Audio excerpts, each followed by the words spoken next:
मूळ प्रश्न असा आहे की मी जर एखाद्या राजकीय पक्षाला देणगी देतोय आणि बँकिंगच्या प्लॅटफॉर्मवरून देतोय तर माझा केवायसी तिथे नोंदवला जातोय.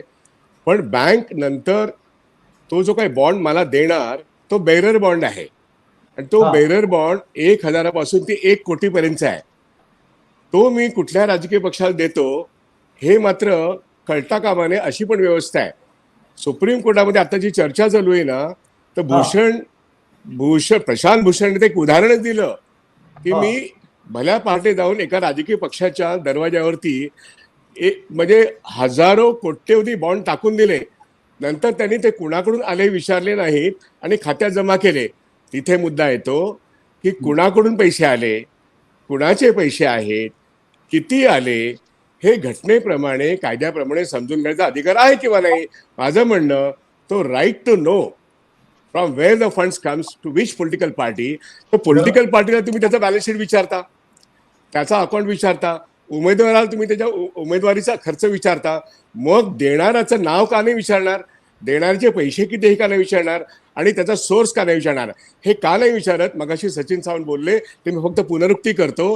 अहो यांनी काय केलं, फायनान्स बिलमध्ये अरुण जेटली असताना यांनी हे प्रश्न आणला आणि हो राज्यसभेला न विचारता हा पास केला. आणि तुम्हाला मी सांगतो, हा जो कायदा आहे ना, या कायद्याबरोबर बाकीचे पीपल्स रिप्रेझेंट ऍक्ट म्हणजे निवडणूकवाला, इलेक्शन कमिशन, सगळ्यांची तोंड बंद केली.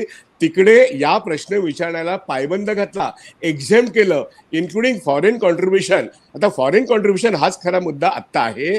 आता बरोबर. विनोद अदानी हे कोणासाठी काम करतात, गौतम अदानी कोणासाठी काम करतात आणि कुठल्या शेल कंपन्याच्या बाबतीत भारतात पैसा येतो आणि कुठे येतो हे हा जसं सेबी सांगत नाहीये माहीत असून, तसं बॉन्डमध्ये कोणाचे किती कोटी रुपये आले हे आत्ता कळतं आपल्याला, पण कोणाचे आले हे कळत नाही. हे समजणं अधिकार मला आहे. आणि म्हणून बरोबर. सुप्रीम कोर्टामध्ये आत्ता जो काही एक प्रश्न आहे, असोसिएशन डेमोक्रेटिक राईट्स, जनतेचा अधिकार तुम्ही नाकारू कसं शकता. आणि इथे एक्झॅक्टली काळा पैसा पांढरा होण्याचा जो प्रश्न आहे त्याचा एक ह्या सरकारने कायदा केलाय.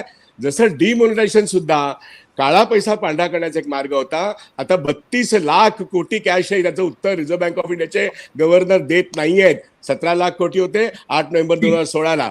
आपण हा म्हणतोय ती 2017ची गोष्ट आहे. इथे पण काळा पैसा, इथे पण काळा पैसा. आणि बॉन्डमध्ये सुद्धा बेरर नोट असल्यासारखी बेरर बॉन्ड आहे, हा काळा पैसाच आहे. आणि तो मोठ्या कंपन्यांचा विदेशातून देशातून आलेला काळा पैसा आहे आणि त्याला लिगलाइज स्वरूप येतं आणि तो ग्रॅब करतो 62% भारतीय जनता पक्ष आणि त्याचे 2 मोठे नेते. आपल्या सर्वांना माहिती आहे यांच्या खिशात ते पैसे.